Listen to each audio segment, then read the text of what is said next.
Ok, là vous m'entendez. Salut tout le monde. Je me demandais comment ça se faisait que j'étais en mute alors que j'avais déjà prévu mon matos. J'avais bien mis le bon micro et tout. Et en fait, je l'avais mis en mute. En fait, c'est un peu compliqué de. Enfin, c'est pas compliqué, mais le bouton s'enclenche mal. Salut, ça va on m'entend, c'est bon. Oui, c'est bon. Merci pour le follow, Is It Okay With You. Bienvenue les gens. Bienvenue pour le live, une petite soirée autour de Fanon, là, ça va être ça le principe. Ça fait longtemps, hein, ça fait longtemps que je n'ai pas streamé. Je pense que ça doit faire un mois, un truc comme ça. Alors, je suis toujours en stream chez. Salut Soma, salut Peck, j'imagine Peck. Alors attendez, chez Supplément Cell, voilà, c'est ça que je voulais dire. Je suis quand même en live régulièrement chez Supplément Cell. Donc j'ai quand même des pratiques de streaming. Mais c'est vrai que j'étais pas en live sur cette chaîne depuis un certain temps et c'est ce sera le seul live de la semaine. Je sais pas si la semaine prochaine sera en live ou pas. Mais là, c'était important d'avoir un petit point sur Fanon. C'était le moment là, c'est Pâques, voilà. Normalement, vous avez pas trop fait grand chose de votre journée. En tout cas, vous avez peut-être pas travaillé. Et donc, on va peut-être terminer la journée tranquille devant des petits trucs autour de Fanon. Je pense que ça va être cool le programme là. En gros, ce qu'on va faire, c'est qu'on va lire un article de François Tosquies, qui est, comme je disais sur les réseaux, c'est un de ses mentors. En gros, c'est celui qui l'a mentoré en termes de psychiatrie et donc de ce qu'on a appelé la psychothérapie institutionnelle. Voilà, j'expliquerai un peu tout ça si vous ne connaissez pas. Tiens, je me suis même pas mis la bande-annonce du film. Je pense qu'on commencera par la bande-annonce du film quand même. Parce que ça va être un peu notre fil rouge de se dire est-ce qu'on va le voir ou pas ce film. Voilà, bande-annonce du film, ouais. J'aurais peut-être un avis rapide sur ce film. Donc on va lire cet article, on va réagir à une vidéo d'Histoire Crépue qui raconte l'histoire de Fanon. Et on terminera le live par un article de Fanon, parce qu'il quand même il a écrit, donc on va le lire lui-même dans ses mots, sur la question racisme et culture. Voilà, le racisme culturel. Est-ce que le racisme, ça passe que par les institutions, ou est-ce que par les lois, etc. Ou est-ce qu'il y a aussi une autre... Ouais, j'ai déjà vu le film en salle, ouais. Je suis allé le voir hier, en fait. Hier, ouais, c'est ça. Hier, avant-hier, je crois. Non, avant-hier. Mais pour commencer, on va laisser le temps aux gens d'arriver. On va faire une petite session de regarder des clips, voir un peu ce que l'algorithme YouTube m'a mis en suggestion. On va découvrir ça ensemble. Let's go, hein. Ah ouais, il faut que je fasse mes transitions, c'est vrai. Je suis perdu, vas-y, transition.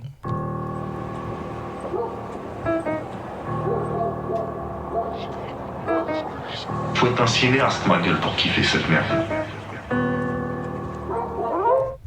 Alors c'est rechiant parce que j'entends pas. J'avais réglé ça, je réentends pas. Transition, il faudra que je règle ça à nouveau. Bon, du coup, je sais pas quand est-ce qu'il faut que je coupe et tout. Bref. On commence par un clip de YG. J'écoute pas trop YG. Mais voilà, ça a été. L'algorithme m'a suggéré ça. Et je voyais là sur le côté, je voyais une vidéo qui dit oh, le couplet le plus puissant de YG de tous les temps. Je dis ah ouais, bon, à ce qui paraît, c'est bien. Bah, on va écouter, on va voir ce que ça donne. Ouais, YG, il me semble, c'est plutôt de la musique un peu West Coast, un peu tranquille, mais j'écoute pas trop, donc je peux pas non plus l'affirmer, quoi.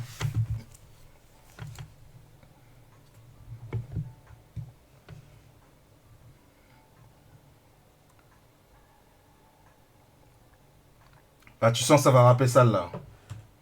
Là, on a quelqu'un sûr de lui. T'entends pas le son? Ah ouais, ça, c'est un problème, ça. Alors, comment ça se fait que le ton... Qu'est-ce qu'il me fait?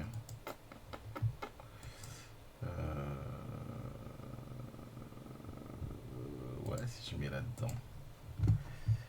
I got raped. Là, vous devriez entendre normalement. Ok, let's go.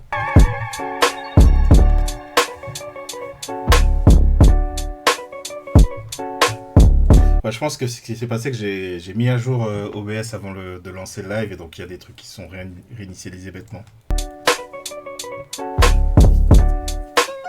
When I was young, I got raped by a bitch fuck? twice my age. Picked What me the up from fuck? school to meet her hers and got laid. Ever since that day, I never looked at shit the same. Fucked up in the Ouais, brain. gros son, je pensais pas qu'il allait commencer par parler d'agression. Bon, ok. Pussy what I blame. Fried, so you know why I like chicken wings. My life is insane, like I'm from Baby Gang. How I'm supposed to change with all this fucked up shit I sang. Fucked up, yeah, I know. Fucked up and some more. Ok, on a l'air d'être dans un truc un peu chez la psy. Ça ressemble à ça. Hein. I'm so used to fucked up, I get fucked up at the show. Fucked up, yeah, I know. How fucked up could it go? Nipsey left me like how Biggie left Hov. Whoa, and Slim got his life stole. Telling myself I'll be alright though. Shit really fucking with my psycho. My little bitch lost her life in lipo. They tell me don't worry. They ask me if I'm okay. Motherfuckers don't deserve me. Not even on my worst day. This life shit crazy. Grew up at a young age.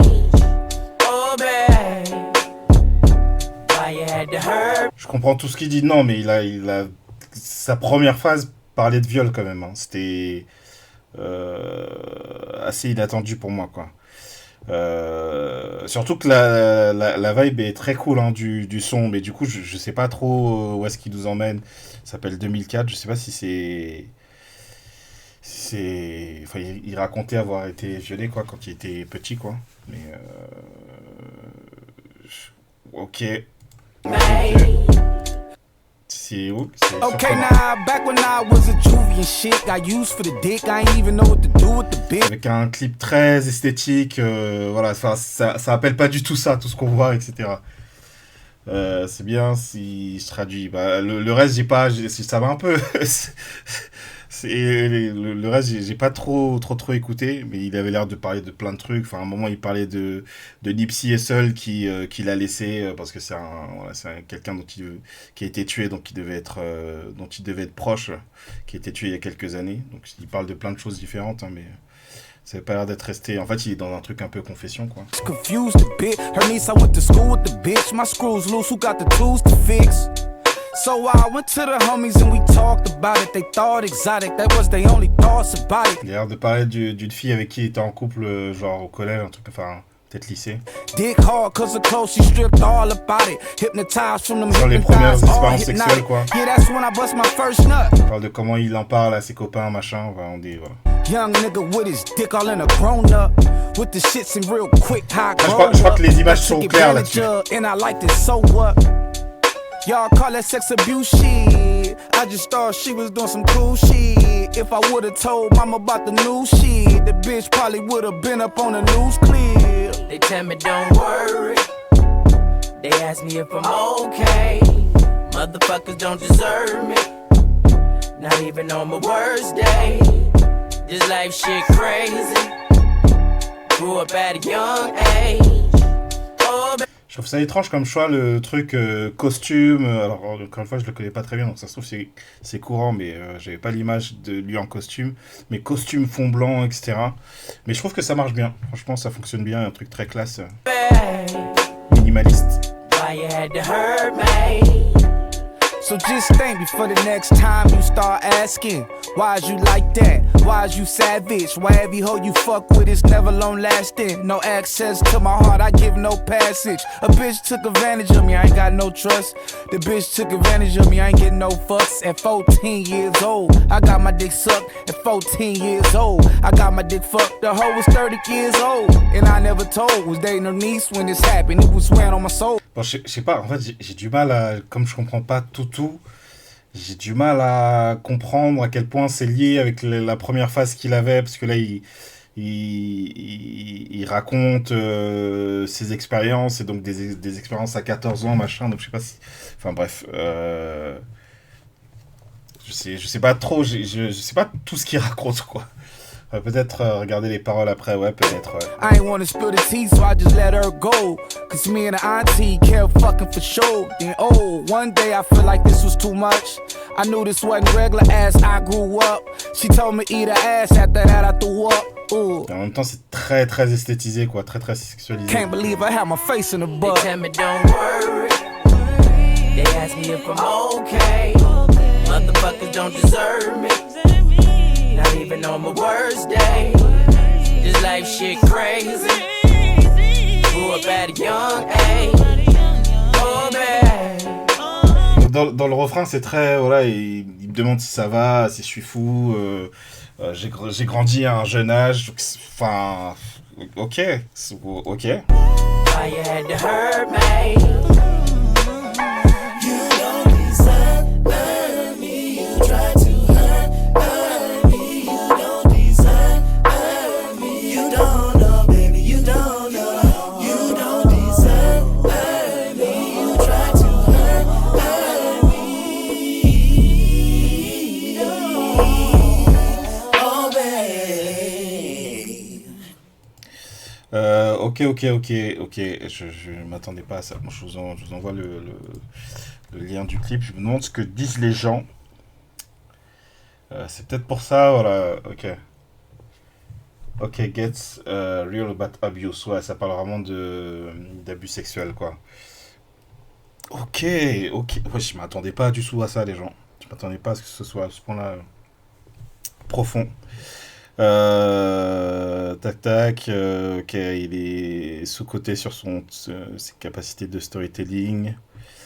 C'est le truc le plus gangsta qu'il ait jamais fait. Ok, ça demande du courage. Le refrain, ça tue. Ok. YG 2004. Bah, c'est sûr que j'irai réécouter parce que ça demande. Ah, il n'y a pas les paroles. Bon, on va lire un article. On va lire un article apparemment que Combini en parle. Alors. Ouais, on refuse tout. Ouais, c'est bon, j'accepte, c'est bon. Donc dans 2004, YG se confie sur un viol subi lorsqu'il était adolescent et explore l'impact qu'il a eu sur sa vie. Putain, c'est fou ça. Parce que du coup, si j'ai bien compris, enfin, vu que j'ai compris des bribes, vu qu'en même temps il parlait donc des expériences, mais aussi de comment il en parlait avec les copains, il y a tout le truc de l'adolescence, de comment tu te vantes, etc. Il avait l'air Enfin, moi, j'avais pas compris qu'il parlait toujours de la même histoire, mais du coup, il a l'air d'en parler avec beaucoup de relief, beaucoup de... Ok, bon. Ouais, donc voilà, quand j'étais jeune, je me suis fait violer par une machin 2 fois plus âgée que moi. Voilà, c'est là-dessus qu'il démarre. Je vous avoue que la phrase est un peu assez rentre dedans. Sans équivoque sur le... Donc, YG de 2004, sans équivoque sur le thème qu'il aborde. Dans ce morceau, à la mélodie entraînante du refrain interprété par Buddy et sur un son West Coast parfaitement maîtrisé, le rappeur californien ouvre la parole sur une agression sexuelle subie à l'âge de 14 ans et perpétrée par une femme qui en avait 30. Depuis ce jour, donc ça c'est ce qu'il dit, depuis ce jour, je n'ai plus jamais regardé les choses de la même façon. YG fait le parallèle entre ce traumatisme longtemps inhibé et les différentes addictions qu'il a eues. Malheureusement, c'est courant ce truc-là. Notamment une addiction au sexe qu'il a mis du temps à comprendre et des problèmes de comportement à l'adolescence l'ayant amené en maison de redressement. Il évoque également la perte de son ami Nipsey Hussle, rappeur assassiné en 2019 dans un contexte d'ultra-violence fréquent dans les banlieues de Los Angeles et dont le deuil semble encore impossible. Ouais, donc ok, donc j'avais bien compris, alors on n'a pas tout. Et malheureusement, le truc des abus sexuels, surtout à un jeune âge, c'est courant que ça perturbe le rapport au sexe, soit dans un côté addiction, comme c'est le cas là, soit dans un côté, au contraire, rejet de la sexualité, etc. Quoi. Ici, ça dit que c'était la tante de sa copine. Ah, parce qu'il y a un moment, il parle de tante, il y a le mot tante, mais j'ai pas compris. Je croyais que genre sa tante venait l'engueuler ou je sais pas quoi, j'avais pas bien compris. Le morceau est accompagné d'un clip où YG participe à une thérapie illustrant l'introspection dont il fait preuve et sa volonté de partager ses expériences passées dans une quête de guérison. Cette chanson sauvera beaucoup de victimes, peut-on lire dans les commentaires les plus likés sous la vidéo. C'est fou ça, waouh. Ok. Ah ouais, je voulais commencer le live tranquille à écouter de la musique. Je m'attendais pas à ce que ce soit aussi sérieux, mais c'est assez puissant ce qu'il a fait, ok. Bon, si jamais vous voulez lire l'article Combini, bon, c'est assez court, hein, mais ouais, c'est courageux et ça a été fait vraiment pour t'attraper comme j'ai été attrapé, quoi. C'est-à-dire que première phase, paf, alors vous l'avez pas entendu. Mais voilà, c'est tout de suite, tu comprends de quoi on parle, quoi. Ok, ok. Ensuite, nous avons Bedri Asba. 32K quand même. Je connais pas du tout Bedri. C'est pour ça que je pensais que c'était... Vous savez, maintenant, YouTube, il propose des trucs pas très connus, etc. Là, quand même, c'est assez regardé. Voilà, voyons ce que c'est, hein. C'est un visualizer, donc... Pas vraiment un vrai clip, quoi, mais... Ah, c'est en français. Zéro débat, on est dans depuis kid. Zéro débat, on est dans de fidèle à mon père. Je peux pas blairer les nègres. Trop à la fuite, je peux pas perdre mes chèques. Pardon, ils fument avec leur arme, là. Pardon. La main de gauche, je suis méché. T'as la gueule de mes TN, tu sais que je les essaye. T'as la gueule de mes pompons, c'est que c'est les miens. Je vais pas peser des fonds pour animer la paix. Tu montes le bail, après on est chill. Comme dehors et qu'à Canada. Oh. Ah, vraiment le truc, le clip tourné dans un couloir, là, ça me fume. Vous mise, on dort pas si la Yaska est mise. Même si dehors et que on n'arrête pas le bise. Y'a dans la Canada où je mets le pièce. C'est mieux, je la cale pas si c'est une piche. Toi on voit plus là-bas quand y'a du gravi. J'ai redaf de tout là-bas que c'était un vice.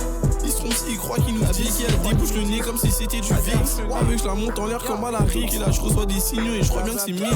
Il est chelou, il baisse que des mines. Comme les chégués, des malfrats, des chillers. Il fait spammer les signes depuis 10 heures. Là je découpe le bail comme si j'étais un killer. Attends, ce visualiseur. C'est-à-dire qu'ils rappent même pas les phases, hein. Ils sont juste en train de s'ambiancer sur le son. On dirait presque une blague, je trouve pas, désolé.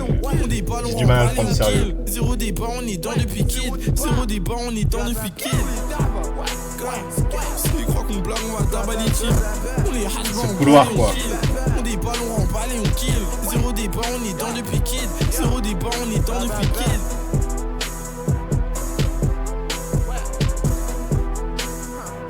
Ok, 32 000 vues quand même. Eh ben. Attends, mais que disent les gens là-dessus? C'est déjà rookie de l'année. L'underground, c'est beau, putain. J'en pleure, par pitié. Mets-le sur les plateformes. Formidable. Le Glock toujours à côté du Sky. Zéro débat, on est dedans depuis Kid. Ouais, c'est ce qu'il dit, ok. Ok. Bon, il y a une petite vibe, hein, mais je trouve pas ça incroyable. Hein. Si jamais ça vous a plu, néanmoins, voilà où ça se trouve. Ok, Bedri, je connaissais pas. De 2000 abonnés, il a d'autres trucs. Il commence à se faire connaître ou ok, il a 3 trucs. Ouais, ça a des vues. Hein. Apparemment, c'est toujours plus ou moins dans des couloirs, je sais pas. Ok. Passons à autre chose. Passons à JCB. La dernière fois que j'avais fait un JCB 242. Hein. Elle représente. La dernière fois que j'avais fait un live, on avait découvert un peu cette rappeuse congolaise. Voyons ce qu'elle a nous proposé là. J'avais bien aimé.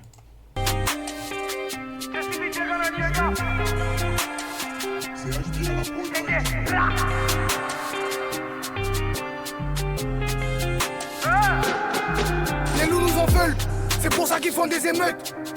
Ils sont pas au courant, c'est des gars qui commandent les cons, jouent les neutres. Doigt sur la temple, le savoir est une arme. Je tire les illettrés avec les rappeurs qui demandent des nudes. Écoute des instruments pour se branler avec. C'est le bazar ici, faut que je canalise. Moi la laisse trop de flow, la congus paralyse. Moto ma casse, c'est la tienne, pas mon amatier. Faites sans les banalises. Laissez-moi les petits impolis, je débarque en Corée, Braza, c'est la folie. C'est lourd ici, le flow est solide, à fond sur un poli, tu avec des gorilles. J'suis pas là pour plaisanter, pas là pour plaisanter. Caro, j'suis déjanté, yeah. J'suis pas là pour plaisanter, pas là pour plaisanter. Caro, j'suis déjanté, yeah. J'suis pas là pour plaisanter, j'suis pas là pour plaisanter. Caro, j'suis déjanté, yeah. J'suis pas là pour plaisanter, pas là pour plaisanter. Bon, le refrain est pas incroyable, hein. Seigneur, je mourrai en rockstar. Il m'a haïs, mais toi, ça va ma star. Bayaya Kubula, Kubula, Bampangi Kubula, Kubula, Bakiendo Kubula, Mebatadinga Kubula, Kubula. À fond de la tendance, on suit pas la cadence. Il s'agirait de faire. Ce qui me fume, c'est le gars derrière elle. Quand elle est dans le caddie là, qui s'ambiance avec son masque, sa cagoule là, ça me fume. Mais elle rappe toujours aussi bien, elle rappe très très bien. J'ai toujours l'impression d'avoir quelques accents à la Niska. Pas trop, mais toujours ça m'y fait un peu penser. Mais je trouve elle rappe trop bien. Les refrains, par contre, ça pêche un peu. Il pense que mes projets sont sourds. Lui, il fume, lui, il fume. Pas là pour plaisanter, pas là pour plaisanter. Moi, je suis déjanté, je suis pas là pour plaisanter, pas là pour plaisanter. Moi, je suis déjanté, je suis pas là pour plaisanter, je suis pas là pour plaisanter. Bon, par contre, autant tourner dans un garage, un parking, ça c'est courant quand t'as pas trop de moyens pour te clip et tout. Et je trouve qu'il s'en tire bien avec le groupe, c'est bien éclairé, etc. Je trouve la scène, la chambre, c'est beaucoup plus, ça fait beaucoup plus type quoi. Je suis déjanté, je suis pas là pour plaisanter, pas là pour plaisanter. Je suis déjanté, dégâts.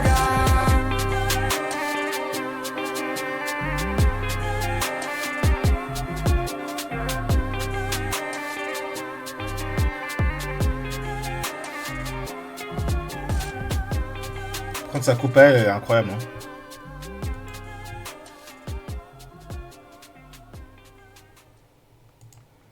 Ok.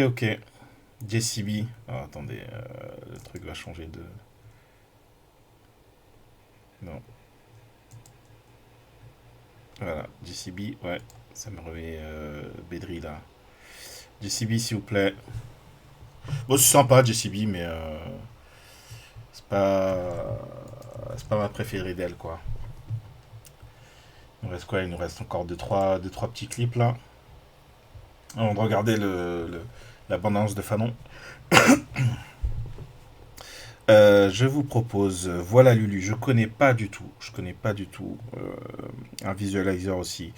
On va voir, c'est quoi? 27K. Ok. Donc il y a quand même des vues, mais bon, Bedri aussi, il avait des vues. Hein. Voyons ce que ça donne. Voyons voir.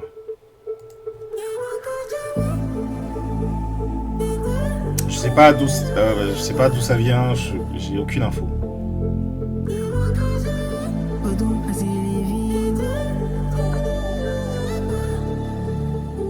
Ah, ça parle des ex. Elle a un style incroyable. Je sais que là c'est dur, c'est aussi de ma faute, mais c'est pour le mieux, tu sais. Je suis épuisée, j'ai des scènes, je ne dors pas la nuit. Je comprends que tu me fais mal. C'est la 5e fois que je te Le fait qu'elle regarde une petite contexte, mais pourquoi? reprends, c'est la 4e fois que nous rechutons, c'est la 3e, 2e chance que je te donne. Et que ce soit la dernière fois, ce cercle vicieux me monte aux voix, c'est la énième et la dernière fois, oust. Il m'a cajolé, mais toi, je ne le veux pas. Il m'a cajolé, mais toi, je ne le veux pas. Bon, alors, son style est incroyable, le clip est très très joli. Je sais pas quoi penser de la musique parce que en fait à la fois j'aime bien et je suis mitigé. J'ai l'impression d'avoir envie que ça pète encore plus et en même temps j'aime bien la douceur qu'il y a. Je me dis franchement en concert j'écouterais bien ça quoi.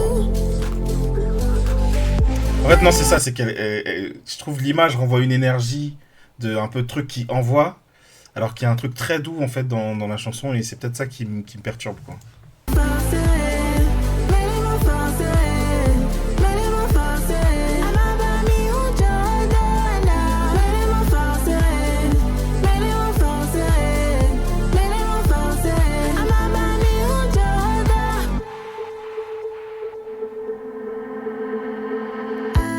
Ah ouais, Caris en 2015 hein. C'est vrai que c'est pas la même énergie entre le clip et la chanson ouais. Alors que ça marche hein, mais enfin c'est un joli clip. Mais c'est vrai que l'énergie est différente quoi. C'est la 5e fois que je te reprends, c'est la 4e fois que nous rechutons, c'est la 3e, 2e chance que je te donne. Et que ce soit la Bonne découverte. La dernière fois, oust, et là-bas.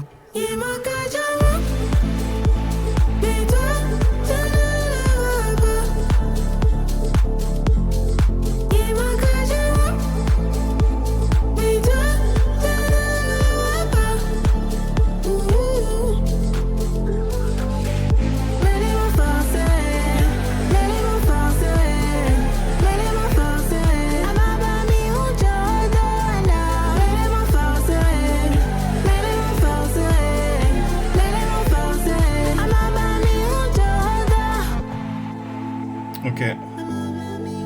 Ouais, j'aime beaucoup le son. Hein. C'est Olivia Rodrigo chanté en français avec la culture musicale française quelque part. Mais j'ai jamais écouté Olivia Rodrigo, donc je me rends pas compte. Mais très bien, ok. Directed by Fleuron A aussi. Non, je trouve ça vraiment bien. J'ai mis ça dans ma play Spotify. Sur Spotify, c'est à 2000 écoutes. Hein, et elle a sorti en tout 2 sons. Ça, c'est son 2e son. Donc en fait, c'est Inconnu au bataillon. Pourtant, ça a déjà 27 000. Attendez, il y a les commentaires. Je tombe sur le son par hasard. Je kiffe depuis le Cameroun. Dans la meuf à trop regarder MTV, ses stars. Angèle à la béninoise. Ah ouais, il y a une autre, il y a une autre tech. Ton clip, ta musique sont super clean, franchement. Ouais, rien à dire. Ouais, c'est vraiment bien. Ouais, c'est vraiment bien. Et donc elle a tout envoyé. Elle a tout envoyé sur ce clip. Et en même temps, vous voyez, voilà, c'est. Quand j'ai vu la miniature, je me suis dit, tiens, on va voir. Voilà Lulu. Ok, on va. Lucrèce Tchefa. Elle vient d'où? Est-ce que c'est dit ça? Débute sur les bancs de son cursus secondaire dans une école d'enseignement technique. Ah ouais, carrément, on a son CV. Voilà, choisi la danse comme activité extrascolaire. Ce premier amour pour le mouvement l'amène naturellement vers la musique, un univers qu'elle explore sous plusieurs facettes de la pop, de toutes les variétés de pop, le rap alternatif. Ah ouais, elle fait du rap alternatif. Elle façonne un style unique imprégné des sonorités de la pop américaine et du rap français, tout en restant profondément ancrée dans la culture, dans sa culture fond, c'est... Est-ce qu'on est vers... Alors j'ai pensé au Gabon, là je pense plutôt Togo... fond... Togo-Bénin, ouais, ça doit être Bénin, je pense. Quelqu'un qui a dit à la béninoise, ça doit être... Ouais, Bénin, c'est ça. Ok, c'est une béninoise. Surtout très, très forte dose de folie. Elle prépare son tout premier projet qui verra le jour d'un futur proche. Je suis curieux, je vais m'abonner à sa chaîne. Je suis curieux de son futur. Est-ce que je vous ai envoyé... Alors, je ne vous ai pas envoyé le lien du clip. Franchement, belle découverte. Hein. Très curieux de ce que ça peut donner. Voilà Lulu. Passons à Fanico. Fanico, origine... Je sais pas, rythme traditionnel béninois. J'allais dire, je sais pas d'où ça vient. Ça nous vient aussi du Bénin.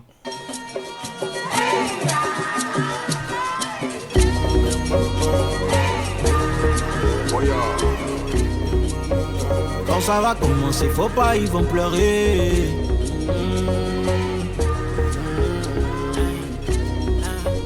Quand ça va commencer, faut pas, ils vont pleurer.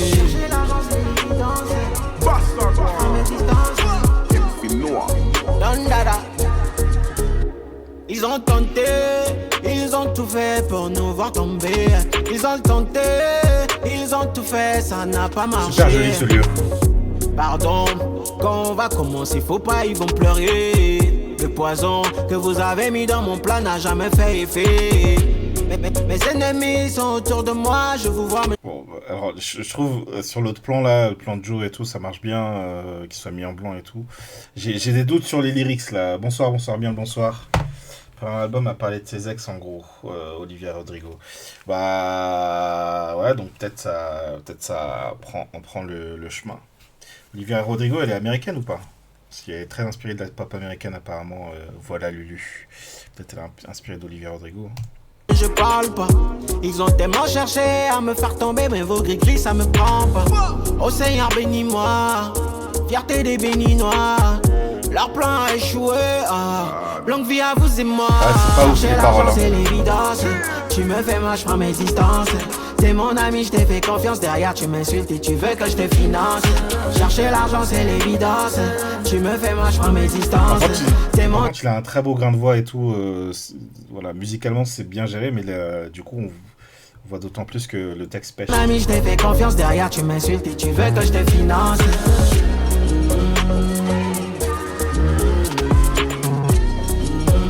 Quand ça va commencer, faut pas, ils vont pleurer.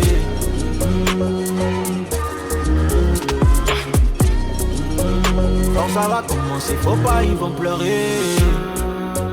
Quand ça va commencer, faut pas, ils vont pleurer. Ah ouais, parce que quand je vais tout gâter, faut pas, ils vont parler. Moi je préfère marcher seul que d'être mal accompagné. Devant moi tu joues l'ami, mais derrière t'es le sorcier. Mes ennemis sont autour de moi. Je peux vraiment pas les paroles. Ils ont tellement cherché à me faire tomber, mais vos gris-gris ça me prend pas. Oh Seigneur bénis-moi, fierté des béninois. Leur plan a échoué, longue vie à vous et moi. Chercher l'argent c'est l'évidence. Tu me fais moi je prends mes distances. T'es mon ami, je t'ai fait confiance. Derrière tu m'insultes et tu veux que je te finance. Chercher l'argent c'est l'évidence. Tu me fais moi je prends mes distances. T'es mon ami, je t'ai fait confiance. Derrière tu m'insultes et tu veux que je te finance.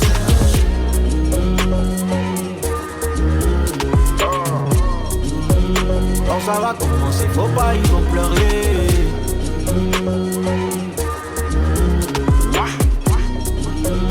Quand ça va commencer, faut pas, ils vont pleurer. Tu peux vraiment bien travailler, hein.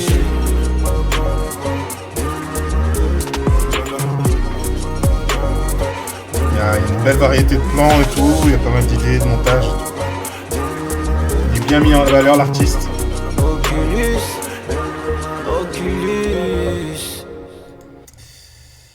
Ok. Par contre, les paroles, ça allait pas du tout. Hein. Fanico. Ah, 680K. Waouh. Ah ouais. Ok. Tout le monde pense pas comme moi, hein, mais je suis pas convaincu perso. Par Fanico. Ok. Donc ça a l'air d'être un artiste en place, quoi, non? Ouais, il y a déjà pas mal de clips. Ok. Ok, c'est son plus gros clip. Ah non, 3 millions, ouais, il y avait VG Dream, ok. 2 millions sur 2 millions 6 là, ok. C'est pas son plus gros clip. On termine la session clip là avec Mi Destino de El Experimento. El Experimento, je crois que c'était du dembo, donc musique dominicaine, hein, si je me souviens bien. On va voir ça très vite. Destiny is my only enemy. Padre nuestro que estás en el cielo. A ese golpe yo crecí, no debí haber sido así. Líbrame del mal, papá Dios. Là, ça va être un peu la vibe un peu tristoun, noir et blanc, dépressif, on prend de l'alcool. Si me quejo, castígame, si me achocho, dígame. Si me caigo, levántame, hace mejor que ayer, motívame. Si me quito por traición y me desactivo, actívame. Si muero en el intento por mi familia, revíveme. Me diste salud, también metiste un talento. Y momentos de luto que para mí fue muy violento. Educación y sustento, te vi en mi peor momento. Me consolaste cuando lágrimas me ahogué en sufrimiento. Me vi en baja y alta para que aprecie el proceso. Me diste día sin ni uno y día con par de pesos. Tuve problemas y por ti yo no caí preso. Y me diste los trucos para tener familia y progreso. Me sentí como un soldado herido en medio de la misión. Pa'lante, la palabra rendirme no es solución ni opción. A diario me saluda la traición. He fingido estar feliz matándome la depresión. Yo no olvido el que me hace maldad aunque pasen los años. Ya no soy el mismo y se sano, lo extraño. Madrugada yo me levanto llorando y entro para el baño y dreno odio por personas que me han hecho mucho daño. Ya los panas se llenan, no se vacían. Ya ni el diablo me intimida por más peines que posean. Dale lo mataron, ya los amigos se casean. Por eso... Il y a des gens qui parlent un peu espagnol, parce que moi pas du tout. Et j'ai essayé de faire l'effort d'essayer de comprendre quelque chose, mais il va super vite. Hein. Tengo muchachos ahí que a nadie los chancea. Me diste reto y varias ratas que por rato eran míos. También momentos sin un norte que me vi deprimido. Me diste una madre que me ama y se preocupa. A la brasse, pasa el diario compris, me manda mensajes y me pregunta si es conmigo. Mi viejo se tuvo al morir, tú me le diste salud. Mi abuela peleó con el cáncer, mi socorro eres tú. Yo sé que muero predicando diario ante la multitud. Me diste hijo que adoro, que por otra no soy buen padre. Porque casi ni lo veo por la maldad de su madre. Quisieran 1 billón mensual para que la vida le cuadre. Si doy bien soy el mejor, si no doy soy un mal padre. Me diste guagua que nada más se la veía pelotero. Me diste ropa que nada más se la veía buticero. Me diste oro que nada más se la veía los joyeros. Y una mujer que... Bon, on a l'air effectivement d'être dans ce mood un peu introspectif, on se refait le film de sa vie. Le clip est pas trop mal, franchement. Sobre me alejo de los cueros, plata en una cuenta, gente que uno cuenta, gente que tengo muy cerca que son delincuentes. Me hace algo y va a San Pedro no lo cuenta. Tengo panas que son BPL que son muy ajusta cuenta. Plata en una cuenta, gente que uno cuenta, gente que tengo de lejos por muy delincuente. Me hace algo y va a San Pedro no lo cuenta, porque Michael es muy rencoroso, le dicen ajusta cuenta. Tú no me puedes hablar ni de problemas, ni de pandillas, ni de pistola. Yo crecí, no debía haber sido así. Tú no me puedes hablar de sufrimiento, tú no has vivido nada. Mi destino ha sido un único enemigo. En Barrio Lindo, pregunta. Tú no conoces los chuques que la vivieron, tú nunca viviste nada, tú eres casi mormón, pa. Un batecito de hielo es que te hace creerte Superman, tú no corres, pa. Diablo. Nota, esto fue nota produciendo. El alien, el experimento, MacGyver, el psicópata. BPL, Barrio Lindero por ley. Barrio Lindero por ley. Ok, ça s'arrête jamais le son. Juste, ouais, moi j'étais habitué à d'autres sonorités de l'experimento. Est-ce que je peux retrouver des trucs? Ah bah tiens, on avait écouté ça, par exemple. Enfin, je pense que je l'avais écouté en live, hein, mais... Des trucs plus dansants, quoi. Bonjour. N'oubliez pas de dire bonjour aussi. Bonjour. Pensez à vous acheter un Samsung sur tout le monde. C'est comme ça qu'on dit. Hay problema. Cuero delincuencia mala noche, noche. Cuero delincuencia mala noche. Cuero delincuencia mala noche, noche. Cuero delincuencia mala noche. Lo cuero la grama leche por doquier. Lo estoy que le doy a todos estos patés. Lo cuero la grama leche por doquier. Lo estoy que le doy a todos estos patés. Después que son las 4 te la quitan modo flash. Mareado con una nota, metelo, gasté mi cash. Después que tú la tengas en cuero y se apaguen los flash. Súbela aquí, súbela allá, súbela aquí, súbela allá. Después que son las 4 te la quitan modo flash. Mareado con una nota, metelo, gasté mi cash. Después que tú la tengas en cuero. Vous voyez qu'on retrouve son flow très rapide, mais comme on est pris dans l'ambiance, c'est pas, on cherche pas à comprendre ce qu'il dit, c'est pas grave.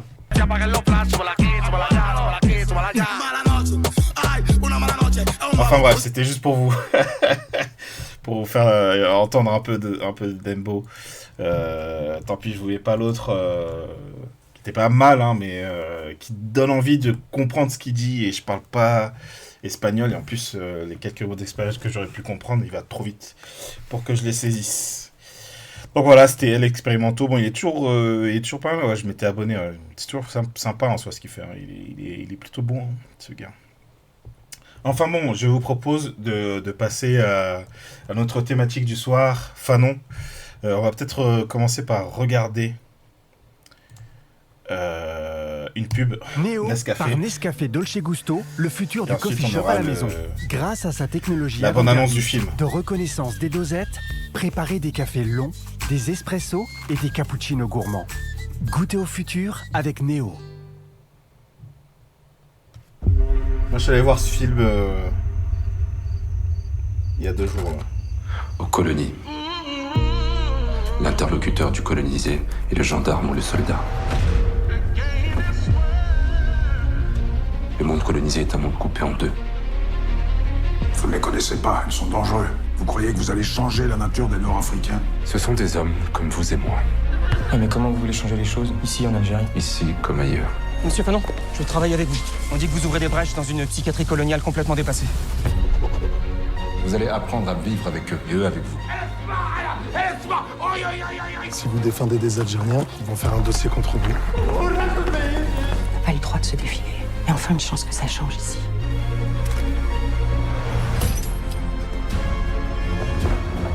Arrêtez avec vos théories, vous confondez la médecine avec la révolution.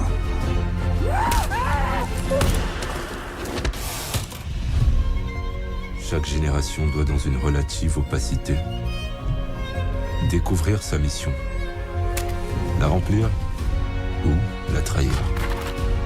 Moi, comme vous.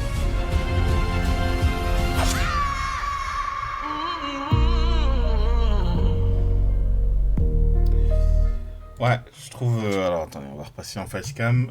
Peut-être un mot sur le film quand on est dessus. Je trouve la bande-annonce est pas mal, ça résume un peu ce qu'on y trouve. Il y a pas mal de critiques du film, et c'est ce qui a achevé de me donner envie de faire ce live sur Fanon. Alors on va pas rester sur le film ou sur les critiques, hein, c'est plus d'aller sur Fanon, quoi. Mais en résumé, par exemple, le début de la bande-annonce, il y a pas mal de choses qui sont... Il y a pas mal de choses qui sont... comment dire, qui sont des erreurs historiques, quoi. Par exemple...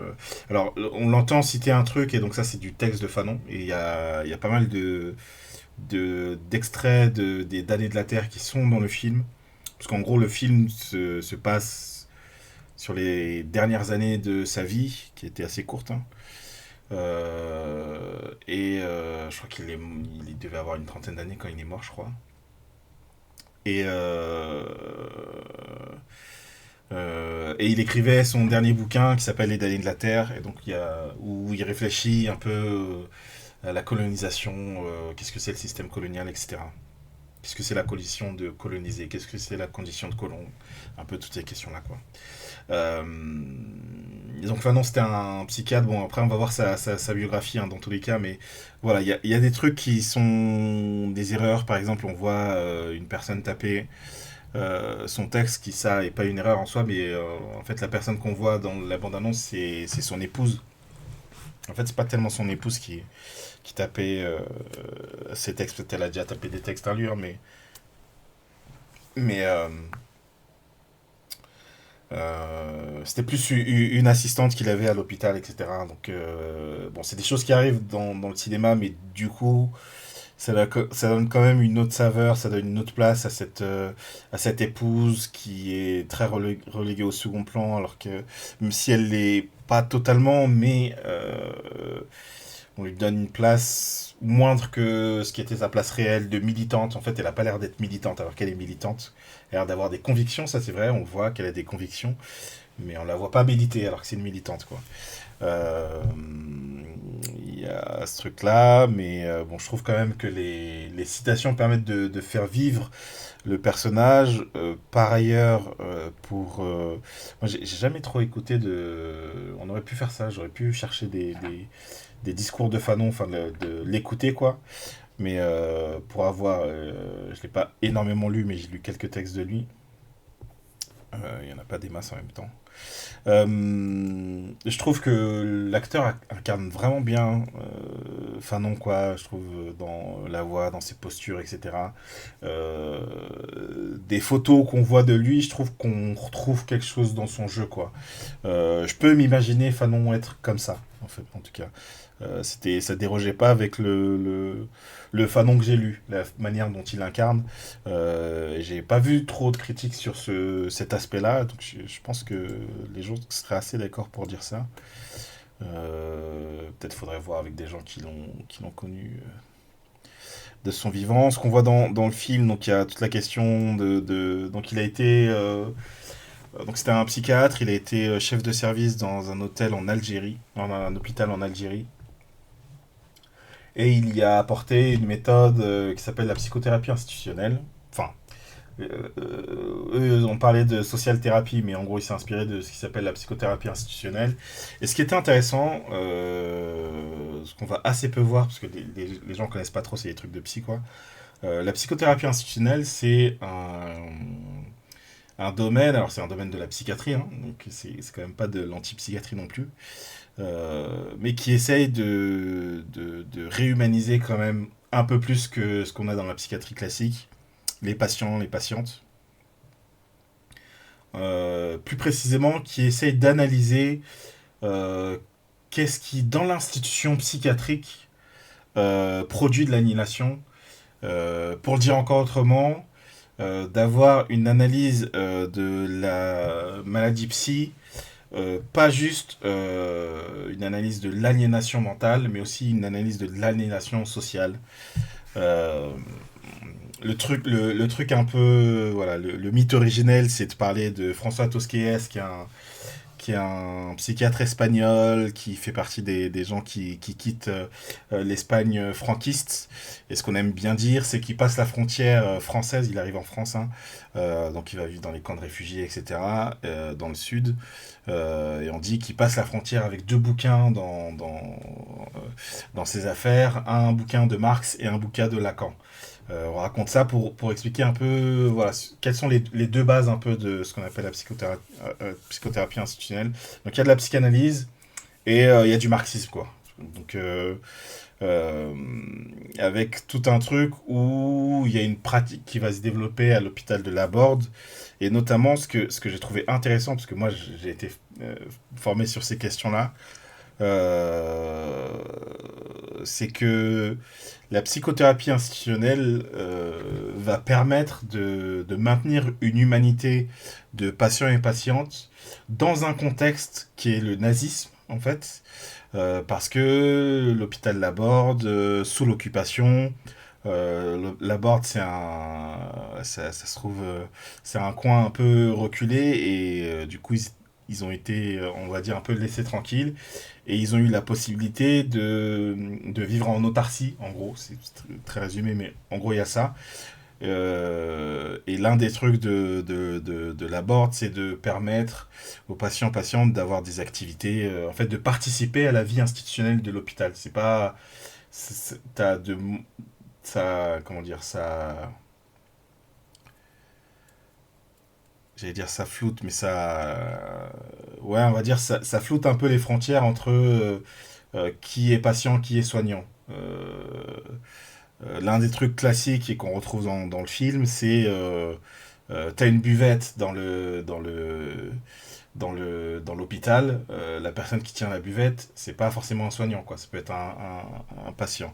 La question de la circulation des patients et de sortir de l'enfermement, et c'est ce qu'on voit très tôt dans le film, hein, je raconte juste les petits débuts du film, quoi, où tu as des patients qui sont enfermés, vraiment encagés, quoi, et tout de suite, Fanon, il dit, non, dans mon service, les patients peuvent circuler librement, et le truc de voilà, comment les corps peuvent circuler ou pas, etc. Donc c'est des pratiques qu'on voit, notamment la question de tenir la buvette, etc. C'est des trucs qu'on voit dans le film. Donc probablement des choses qu'a reprise Fanon. Voilà, en gros, et sur toute la polémique qu'il y a sur le réalisateur qui va à Radio J, dans des médias très très très pro-sionistes. Ce qui est, comment dire, j'allais dire c'est regrettable, c'est pire que regrettable, c'est une faute politique, d'autant plus quand tu veux représenter un personnage comme Fanon. Par contre, ça se retrouve dans le film avec une phrase qui a été pas mal relevée dans les critiques, qui est en gros, Fanon travaillait avec des stagiaires, quoi, des internes, dont un qui lui explique qu'il était en Israël en 48, puis qu'il est parti, etc. Et Fanon qui lui dit pourquoi est-ce que t'es pas resté, etc. Un truc lui qui est en train de nous dénoncer le colonialisme, nous faire une analyse ultra fine du colonialisme pendant tout le film. Là, une phrase comme ça, au débeauté, comment dire, t'as un truc qui passe complètement à côté du colonialisme d'Israël, quoi. Et en même temps, il y a donc je suis allé vérifier, hein, ce gars qui s'appelle Jacques Ajoulet qui a écrit avec Fanon. Je connaissais pas l'histoire de Jacques Azoulay, mais c'est quelqu'un qui a effectivement bien grandi en Israël, etc. Donc tout cet aspect-là était vrai. Donc c'est vrai qu'il y a quelqu'un qui a passé une partie de sa vie en Israël, qui a été interne dans le service de Fanon, qui a écrit avec Fanon, etc.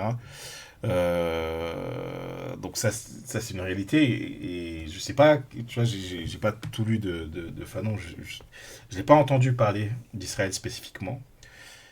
L'autre truc, c'est que Fanon est un grand fan de comment il s'appelle, de Sartre, de Jean-Paul Sartre, Et Sartre aussi, les positions sur Israël, elles sont pas ouf, quoi. Et Fanon est vraiment un grand fan. Je pense qu'il y a personne dont il est peut-être plus fan que de Sartre.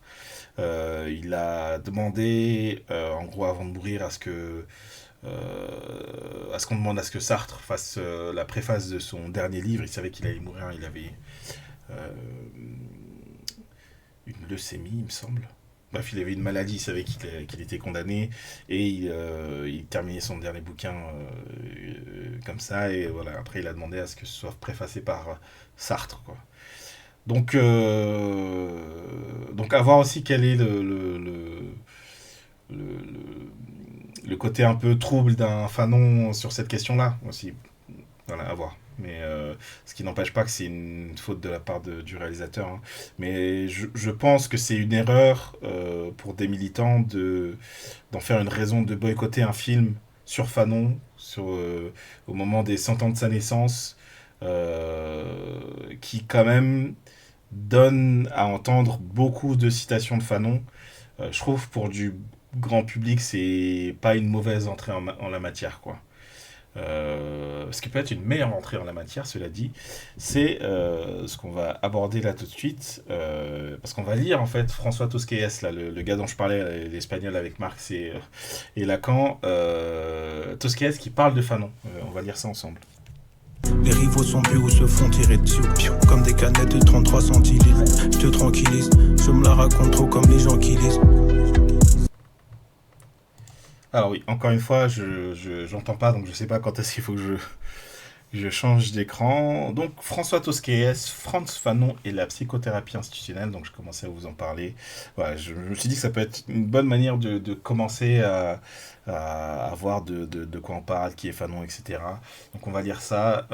On pourrait utiliser ce film pour visibiliser des ressources complémentaires plutôt que le boycott, c'est pas fou. Ouais, c'est ce que je pense en tout cas.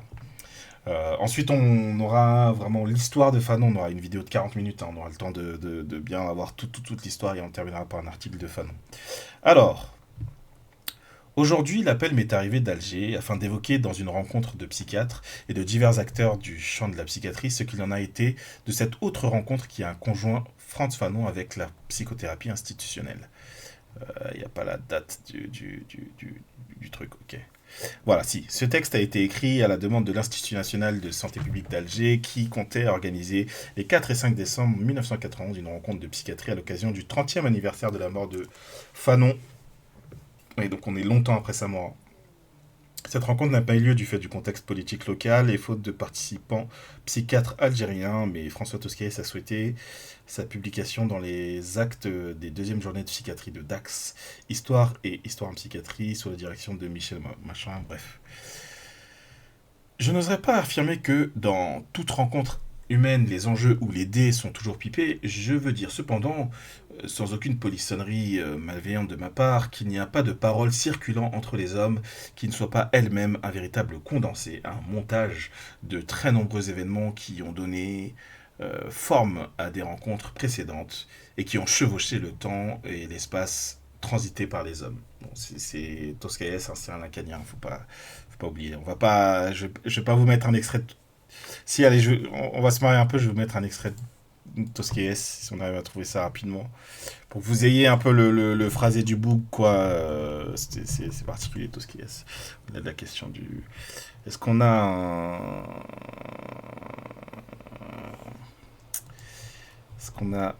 rapidement... Voilà.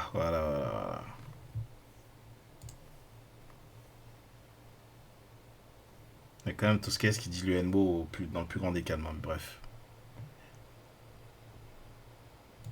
Quoi, hein? Et je suis presque endormi.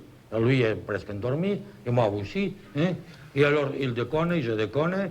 Et alors, dans le déconnage que j'ai fait, moi, que ça, je sais que je déconne. Ah, c'est ça qu'il faut que vous imaginiez. Parce qu'on dit le type déconne, mais c'est pas vrai. Le type s'allonge, hein? Il veut avoir raison, hein? Il fait de la rationalisation, il te raconte des histoires précises du réel, que c'est mon père par ici, que c'est ma mère par là. Voilà, c'est ça qu'il faut imaginer. Quand je suis en train de lire son texte, quoi. La courte durée de nos vies n'enferme pas dans un seul bloc la mouvance du savoir et de l'oubli, de l'enregistré et du non perçu, qui pointent conjointement, je passe tout ça, voilà, on est sur des trucs un peu qui sont pas les plus clairs du monde, mais l'important ça va être quand il va rentrer dans le vif du sujet, quoi. Donc qui pointent conjointement, superposés dans tous les tournants du discours que les hommes entretiennent dans leurs rencontres concrètes. C'est ainsi que la vie et l'histoire de la vie de Frantz Fanon, engagé dans sa présence réelle à Saint-Alban. Attendez, Saint-Alban, j'ai dit quoi tout à l'heure? Parce que c'était Saint-Alban, hein, j'ai confondu avec un autre hôpital, je crois. Mais c'était bien à Saint-Alban. Où j'ai joué un rôle catalyseur parmi les nombreux acteurs compromis dans les gestes mis en scène dans les pratiques psychiatriques locales, ne sont venus au jour que d'une façon tâtonnante au long des 3 années de son séjour parmi nous. Voilà. Donc il a fait 3 années de stage. Plutôt que de répondre d'emblée d'une façon ouvertement significative à la demande d'Alger à propos de ce que Fanon a apporté et récolté à Saint-Alban, je m'en tiendrai au récit de 3 ou 4 anecdotes. Ah, c'est cool, on va avoir des anecdotes dont la portée féconde est toujours laissée en suspens et par là même susceptible de plusieurs reprises. D'abord, je ferai souvenir de ce qui constitua ma première rencontre avec lui. Il s'ensuivra d'autres anecdotes qui ont rassemblé divers soignants, voire des amis ou des familiers, autour des repas à tonalité plus ou moins joyeuse. Évidemment, pour finir, je rappellerai brièvement des anecdotes vraiment professionnelles. D'emblée, je dirais qu'au printemps de 1952, lorsque Fanon vint me rencontrer chez moi à Saint-Alban, nul ne parlait encore de psychothérapie institutionnelle. Ce fut seulement presque à la même époque que Daumaison et Coquelin appelèrent ainsi un certain nombre d'activités discontinues mais cohérentes que nous avions mises en place à Saint-Alban à partir de 1940. Voici le témoignage de la première rencontre entre Frantz Fanon et moi-même à Saint-Alban. Inutile de dissimuler ici ma surprise, voire l'éveil de ma curiosité, au constat de la différence radicale qu'il y avait entre la couleur de sa peau et celle de la plupart des autres hommes avec lesquels j'avais l'habitude d'entretenir des relations concrètes. J'ai minimisé mes premiers effets de surprise en engageant ouvertement ma requête à propos de ce que lui-même attendait de nous. Je crois lui avoir dit que nous étions prêts à accueillir sa demande, à vrai dire obscure pour moi. Relativement bien élevé, je lui serrai la main, j'invitais à s'asseoir et je lui demandais: qu'est-ce qu'on peut faire ici à votre service? À Lyon, répondit-il, il avait eu vent qu'à Saint-Alban, on avait mis en jeu une pratique psychiatrique attentive, surtout à la complexité des différences, entretenues parfois et parfois renforcées tragiquement, qu'il y ait entre eux, les hommes, dont il s'agissait pour nous de prendre soin. J'espère que c'est clair, hein, ils ont une pratique différente de la psychiatrie, quoi. Psychiatrie plus humaniste ou plus humanisante, on va dire. Je crois avoir dit qu'en effet, ces propos répondaient assez précisément à ce qui guidait nos actions professionnelles à Saint-Alban. Néanmoins, si j'étais d'accord avec lui sur le fait que les différences étaient toujours nombreuses et complexes dans ce que chaque homme apportait dans ses rencontres avec les autres, il y avait aussi, à l'arrière-fond, des similitudes, des analogies, voire de nombreux processus identiques en cours chez tous les hommes. Aucune différence ne peut apparaître entre les hommes, voire entre les choses, sans qu'on ne prenne en compte du même coup leur ressemblance, voire leur identité. Le caractère abstrait de ces premiers échanges ne trompait ni lui ni moi. La référence discrète au contraste de couleur de nos peaux tournait au centre de nos entretiens. La chose en question fut aussitôt entendue ainsi par Fanon, puisqu'il m'offrit tout de suite son livre « Peau noire, masque blanc ». Puis il me raconta sa souffrance éclatée tout récemment dans la rue à Lyon lorsqu'il se promenait avec sa fiancée Blanche. Il fut interpellé violemment, amené et malmené pendant des heures au poste de police par des flics qui l'accusaient de s'adonner au trafic ou à la traite de Blanche. Donc ça c'est toujours un récit, d'extrême droite, hein, la question de la traite des Blanches.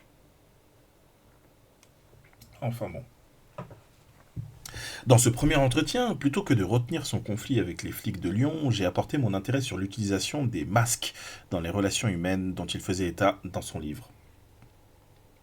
Je lui ai dit: quelle que soit la couleur de la face ou de la peau des uns et des autres, nous avançons tous masqués pour rencontrer les autres. Le masque est une mise en scène de la personnalité, mais ce qui rentre En fait, dans les enjeux des rencontres, c'est la personne que le masque vient recouvrir par des artefacts toujours faits de convenance sociale. Bon, il est quand même à deux doigts de dire... qu'il voit pas les couleurs et compagnie. Moi aussi, j'ai souffert, quoi. Première fois que je vois le mot éclater dans un texte académique, j'entends éclatax. Je suis pas sûr que c'était ça qu'il voulait dire, non, effectivement. Je crois avoir dit qu'au-delà des masques, il fallait créditer l'autre d'une complexité diffuse dont chaque personne fait son pain quotidien. Je considérais les deux offres, dont Fanon me gratifiait dans cette rencontre, comme les dons de ses lettres de créance. Il était devant moi l'ambassadeur de la singularité de son histoire. Bien des années après, j'ai rencontré encore Fanon, déjà engagé dans la guerre de libération de l'Algérie à Paris. Je lui ai rappelé notre première rencontre et je lui ai dit que dans l'appel, dont le texte verbal du Coran témoigne, il est dit dans la sourate d'ouverture que chaque jour, c'est une interprétation mienne, suit le jour qui précède et laisse entrevoir le jour de la créance, le dîn. Pas le jugement dernier, mais l'obligation juridique de la croyance et de la foi dans les événements à venir. Pas toujours très clair, Toscaïès. Le gars, il revoit son stagiaire des années après, et il dit « Tu sais que dans le Coran, il est écrit au début ?» Bref, discussion d'intello, quoi. Aujourd'hui, en rédigeant cette note pour qu'elle soit lue à Alger, je suis heureux d'apporter à mon tour mes lettres de créance, c'est-à-dire mon devoir, mon témoignage de sympathie qui me lie avec ce que Frantz Fanon a représenté dans ses parcours historiques partout. Cela évidemment à Blida et ailleurs, et au-delà de toutes les évolutions politiques et sociales, des groupes trop facilement affrontés tragiquement dans le parcours de l'histoire des nations. Ce que j'ai pas précisé sur Toscaïès, donc il fuyait la guerre franquiste après avoir fait partie du POUM, donc des organes marxistes qui combattaient les franquistes, quoi. Donc il y a, dans sa propre histoire à lui, il y a ce truc d'engagement militant qu'on retrouve dans l'histoire de Fanon, et c'est intéressant que ces parcours-là se soient croisés, que ce soit deux psychiatres et qui pratiquent une psychiatrie un peu moins déshumanisante, je vais le dire comme ça.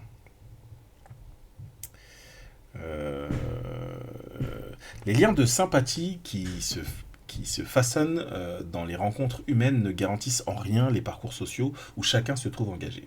Ce qui nous épargne jamais de nous compromettre avec ce qu'il advient ici et maintenant dans les rencontres avec les autres et avec leur entourage. Je passe rapidement sur le souvenir de certains repas dont la richesse et les polyvalences de signification, donc polyvalence de signification, et c'est toujours un lacanien, hein, n'apparaissent qu'en se renouvelant après coup. Tout d'abord, je songe à un repas à l'internat de Saint-Alban. Il réunissait le médecin directeur et sa femme, moi-même et ma femme, ainsi que les internes, parmi lesquels Fanon, à l'occasion de la venue du pharmacien de l'hôpital de Blida, le docteur, on va dire que c'est Jacques Sourdoire. Donc déjà un lien avec Blida, intéressant. Bref, celui-ci accompagne une malade de la colonie européenne de Blida pour la faire soigner à Saint-Alban. Je pourrais raconter ici quelques cancans surgis, non sans jalousie explicite, entre certains participants de ce joyeux repas dansant. Je souligne surtout le fait que, bien avant de pouvoir rêver d'aller un jour à Blida, en qualité de médecin-chef, Fanon a établi son premier contact avec les avatars de la folie humaine déclenchée dans l'Algérois, précisément dans ce repas à Saint-Alban. L'histoire est parsemée de répétitions inattendues et surprenantes. Au passage, je voudrais répéter ce que j'ai dit à Fanon plus tard à propos de ce repas. Dans toutes les rencontres, plus ou moins joyeuses, il est question de problématiques de caractère conflictuel marquées plus ou moins par la jalousie. Sans doute, en blaguant un peu, ai-je dit à Fanon que les flics qui l'avaient interpellé violemment à Lyon étaient probablement jaloux de lui, comme à l'occasion de ce repas dansant, certains devenaient jaloux de la souplesse extraordinaire qu'il montrait lorsqu'il dansait avec leurs femmes. La compétition qui prend le masque du savoir professionnel cache parfois cet aspect conflictuel, complexe de la sexualité humaine représentée à l'occasion par la danse. Bon, il manque beaucoup la question du racisme dans son analyse. C'est-à-dire, oui, ce qu'il dit est juste, Mais bon, ça prend le masque du savoir professionnel dans le cas beaucoup du racisme, quoi. La question de la sexualité humaine dans le cas du racisme, toujours, c'est ça qui est derrière, quoi. C'est pas juste des flics qui étaient jaloux d'un homme, c'était des flics qui ne supportaient pas qu'un homme noir fréquente une femme blanche, quoi. Il n'est pas exceptionnel de doter d'avance les femmes de gestes et de manœuvres sataniques. What the fuck? D'accord. Qu'est-ce qu'il est en train de dire là? Il n'est pas exceptionnel de doter d'avance les femmes de gestes et de manœuvres sataniques. Ouais, mais qu'est-ce que t'en penses, François? Sans doute aurais-je pu d'emblée rendre compte d'un certain nombre de rencontres, d'un strict caractère professionnel. Celle par exemple des équipes de soins où Fanon a joué son rôle efficace à Saint-Alban. Il est évident que souvent il était à leur portée de lui-même, en avant par son propre enthousiasme et par son verbe tranchant, facile et pertinent. Il ne dépassait jamais à cette occasion les limites structurantes de la profession. On peut néanmoins observer que de nombreuses pointes plus ou moins analogues surgissent aussi bien dans les activités joyeuses du repas de l'internat que dans les groupes mis en place en vue des objectifs professionnels. On peut même constater, dans les deux cas, de nombreuses méprises dont les échos, souvent dramatisés, obéissent en sous-main au même phénomène des choix à tonalité psychosexuelle à l'œuvre ou qu'on essaie d'occulter alors. Bon, j'ai pas bien compris. On peut même constater dans les cas de nombreuses méprises dont les échos, souvent dramatisés, obéissent en sous-main au même phénomène des choix à tonalité psychosexuelle à l'œuvre qu'on essaie d'occulter alors. Je suis pas sûr de ce qu'il est en train de raconter, quoi. Je passe maintenant à une autre évocation. Bah, il passe à autre chose. Bon, je suis pas sûr de pouvoir comprendre ce qu'il raconte là. Je passe maintenant à une autre évocation qui concerne aussi des repas que j'ai partagé avec Fanon chez moi, et pour ainsi dire d'une façon moins exubérante et éclatée que ne fut le cas précédemment raconté. En fait, lorsque j'essaie de me rappeler ces autres repas qui ont eu lieu chez moi, des épisodes survenus en réalité à des moments relativement éloignés viennent à ma mémoire à la queue leu-leu et parfois entremêlés. Le premier souvenir qui me vient à l'esprit, c'est l'accueil que ma femme fit à celle qui devint l'épouse de Fanon, ainsi qu'à son père, sa mère et son jeune frère. Il va sans dire que Fanon participait à ce repas d'accueil des membres les plus significatifs de la famille de sa femme, enfin de la femme qu'il allait épouser, la jeune fille qui l'accompagnait dans sa mésaventure avec les flics dans la rue à Lyon. Entraîné par le glissement de mes souvenirs, je me retrouve maintenant mélangeant cette rencontre avec une autre chez moi alors que Fanon était déjà à Blida, marié. Sa femme et leur bébé partageaient le repas qui nous réunissait encore à Saint-Alban. Par surcroît, je ne peux assurer si cela fut à l'occasion du congrès des médecins aliénistes de langue française à Bordeaux que j'avais rencontré un nouveau Fanon. Donc là, on est vraiment... le gars nous raconte ses souvenirs est vraiment... Alors quand il dit éclaté, c'est vraiment éclaté. Ah, je me rappelle, il y a une fois, il y avait la belle famille de Fanon, ouais. Et une fois, il y avait sa femme et son enfant, ouais. Et il y a une autre fois, je l'ai croisé dans un congrès. Ok. Je suis pas sûr que ce soit si intéressant que ça, mais ok. Par surcroît, je ne peux assurer si cela fut à l'occasion du congrès des médecins aliénistes de langue française à Bordeaux que j'avais rencontré un nouveau Fanon, ou bien si ce fut lorsque, à Paris, il portait des témoignages concernant les horreurs de la torture mise en scène par les forces armées coloniales, quelques réseaux d'intellectuels français et de porteurs de valises agissant déjà en contrepoint de ces néfastes activités. Les souvenirs de ces repas intimes se superposent dans ma mémoire. Une fois de plus, il faut souligner que ces rencontres, de caractère intime ou familial, recoupent un grand nombre d'activités professionnelles que Fanon infléchissait dans une perspective thérapeutique, notamment au Club des Manals de Saint-Alban. Cela était évident, mais c'est ça qu'on voudrait savoir, c'est voilà, qu'est-ce qu'il infléchissait là. Cela était très évident à l'occasion des mises en scène théâtrales jouées par des malades et du personnel soignant. Je pense aussi à une de ses interventions à la tribune du club, lorsqu'un des malades soignés, M. D, né comme lui à la Martinique, fit une conférence concernant la rencontre légendaire qui aurait lieu entre le bon Dieu blanc et le bon Dieu noir. Soit dit en passant, le texte de l'exposé de ce malade fut publié dans la Revue internationale de sociologie de Paris. Or, Fanon souligna sur place que la conférence de M. D témoignait des rapports indiscutables qui existaient entre la création poétique et la vérité, ainsi que Goethe l'avait dit. Il ajouta que des dieux, blancs ou noirs, devenus chacun d'eux un père absolu, conduisaient les auteurs de la légende, c'est-à-dire M.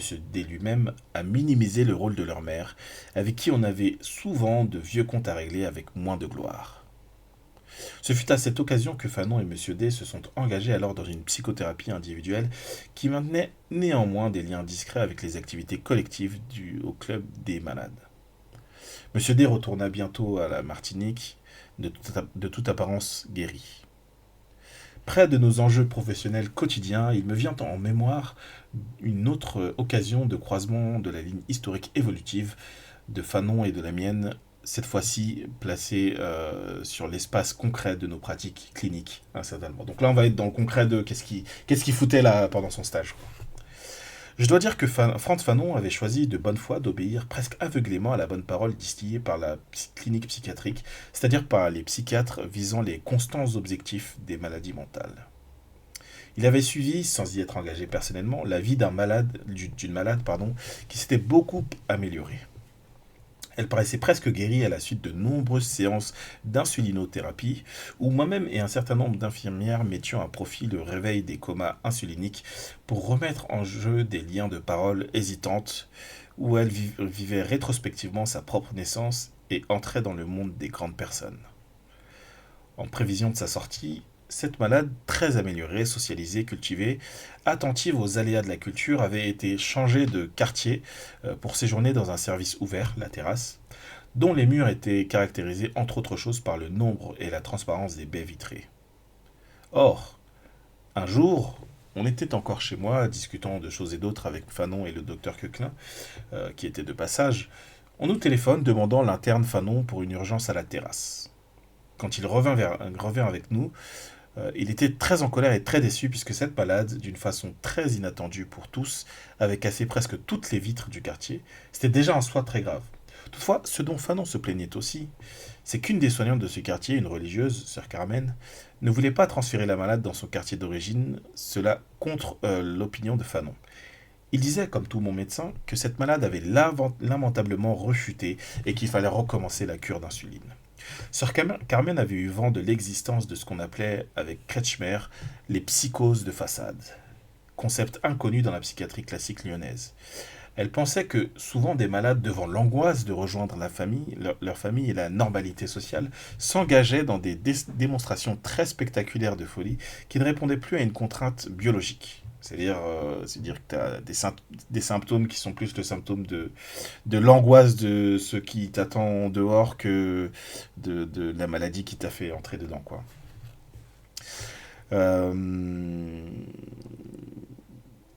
L'infirmière, sœur Carmen, réclamait que l'on autorise à continuer sur place le parcours aléatoire d'une longue présence psychothérapeutique en provoquant des dessins de la malade avec elle. J'ai dû arbitrer d'urgence ce conflit entre le savoir de Fanon et le savoir de l'infirmière. J'ai crédité cette infirmière d'une certaine confiance. Je pensais qu'elle pouvait essayer de démonter les ressorts de cette rechute. En effet, il s'ensuivit 48 heures d'efforts entre la malade et l'infirmière, sans discontinuité jour et nuit. À partir de la pratique des dessins et des commentaires qui avaient toujours une nette connotation sexuelle, notamment avec l'auto-érotisme, la malade reprit à nouveau pied dans la vie sociale la plus correcte. Un mois après, elle sortait, et comme il est convenant de le rapporter, notre héroïne se maria normalement, eut 2 enfants sans aucune rechute de sa bruyante schizophrénie paranoïde. Le rappel de cette anecdote professionnelle très spectaculaire et dramatique revient à mon souvenir simplement pour souligner que, quelles que soient les bonnes orientations prises par un thérapeute, drapé de son savoir, lorsqu'un certain nombre de catastrophes adviennent au cours de la cure d'un psychotique, nous reprenons tous presque automatiquement nos vieilles conceptions objectives concernant les prétendues maladies mentales. On peut dire que tout le monde est dupe de ces pièges qui apparaissent au cours de toute psychothérapie, plus ou moins institutionnalisée. Des psychanalystes de premier plan aussi. Encore relié dans ma mémoire avec cette activité de Fanon au club, je me rappelle que tout juste avant de partir à Blida, il occupa lui-même la tribune de la Société des gens de lettres de Mende, où il fit une conférence sur l'espace des représentations scéniques des comédies et des tragédies humaines. Il me semble que, sans répondre ouvertement à la question abstraite concernant la psychothérapie institutionnelle et l'ancrage où Fanon se situait dans nos agissements à l'hôpital de Saint-Alban, l'ensemble des évocations de souvenirs anecdotiques précis que je viens de relater permet de faire une lecture démonstrative des aléas concrets qui font des liens institutionnels entre les hommes. C'est ainsi que vient dans les actes, et notamment dans la parole, la matière brassée par la psychothérapie institutionnelle. On doit souligner en premier lieu le fait que chacun se situe, se place et se déplace dans des réseaux humains qui ne se limitent jamais, malgré les apparences, aux événements en jeu dans des groupes. Chaque personne, malade ou saine, amène là, même lorsqu'elle n'occupe pas un premier plan de la réalité sociale humainement visible, des condensés, plus ou moins retenus ou éclatés, qui concernent en premier lieu sa famille d'origine et ses projets, projetés, incidents dans les échanges mis en scène par ce groupe, où chacun devient pour son compte l'auteur, le metteur en scène et l'acteur, qui joue son rôle avec d'autres auteurs-acteurs.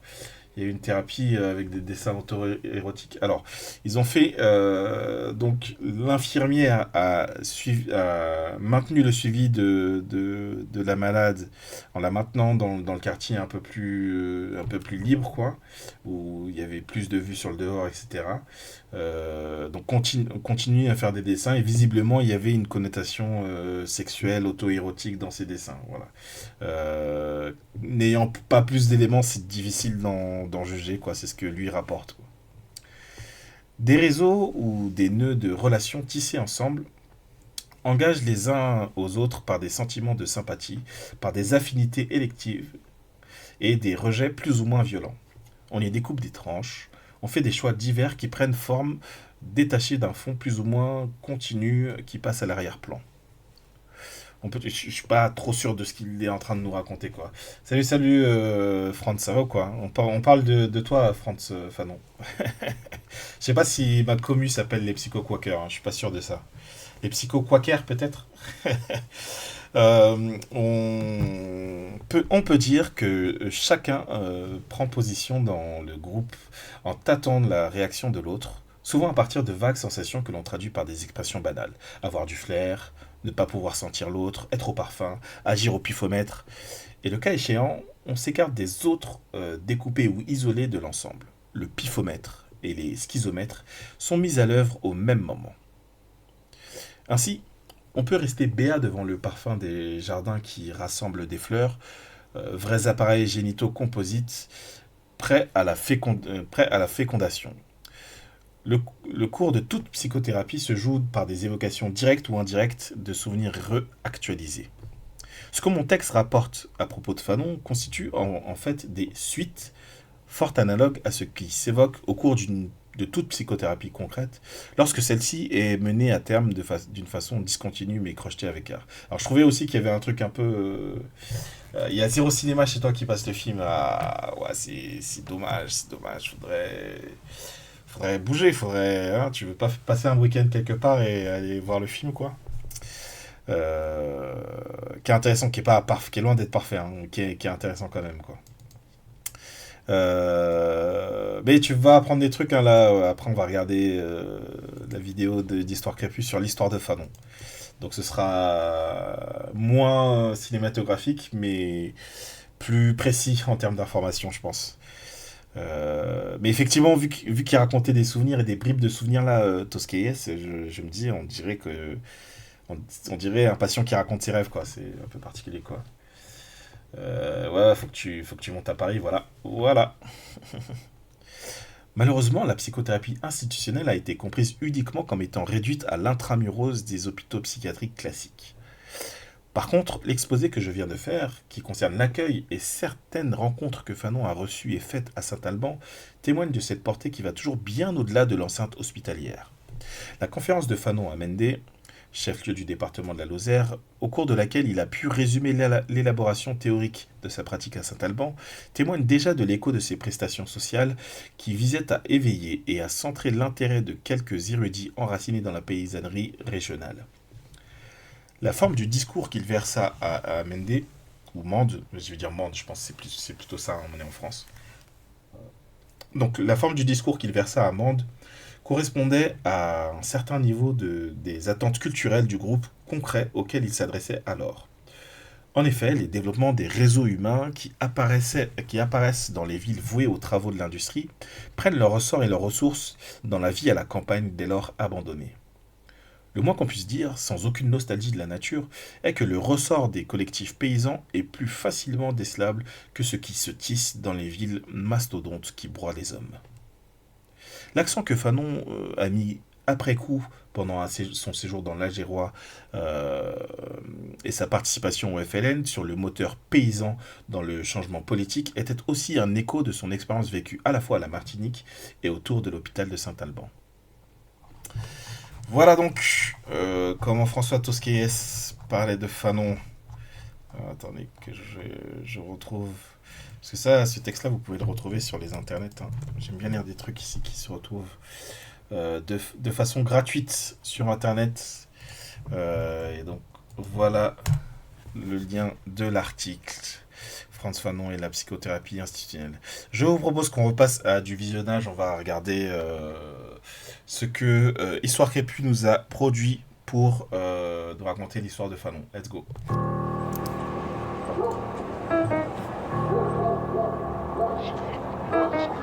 Faut être un cinéaste, ma gueule, pour kiffer cette merde. Alright. Donc. 40 minutes de vidéo, let's go. Hein. De Frantz Fanon. C'était un psychiatre, un résistant, mais surtout l'un des plus grands penseurs anticolonialistes dans le contexte très grand français. C'est en voyageant entre la Martinique, la France et l'Algérie qu'il a construit une pensée révolutionnaire qui inspire encore aujourd'hui les mouvements antiracistes dans le monde entier. Et pourtant, en France, il est presque inconnu du grand public. Pourquoi est-ce qu'on a des cours sur Martin Luther King, Malcolm X, Gandhi, alors qu'on connaît si peu de choses sur Frantz Fanon? Pour le comprendre, on a rencontré Mireille Fanon, la présidente de la fondation Frantz Fanon. C'est aussi sa fille. Et puis on avait besoin d'images d'archives pour illustrer cette vidéo. Comme il en existe très peu, on a rencontré Jean-Claude Barny, qui a réalisé le premier film grand public sur Fanon, qui sort actuellement au cinéma. On utilisera ces images pour illustrer notre vidéo. On va aussi utiliser des extraits d'une interview de Josie Fanon, la femme de Frantz. Et enfin, on s'inspire de la biographie de Fanon, écrite par Alice Cherki. Ah, ils sont chauds. J'ai pas lu cette biographie, je suis très curieux de lire. Donc Alice Cherki, c'était une des internes de Fanon, quoi. Je dis « on » parce que cette vidéo a été coécrite avec Ivana Aletas, que vous pouvez suivre sur Instagram, Bienvenue sur Histoire Crépue. Ici, on raconte l'histoire coloniale et anticoloniale française. Une histoire qui fait peur quand on ne la connaît pas et qui devient passionnante quand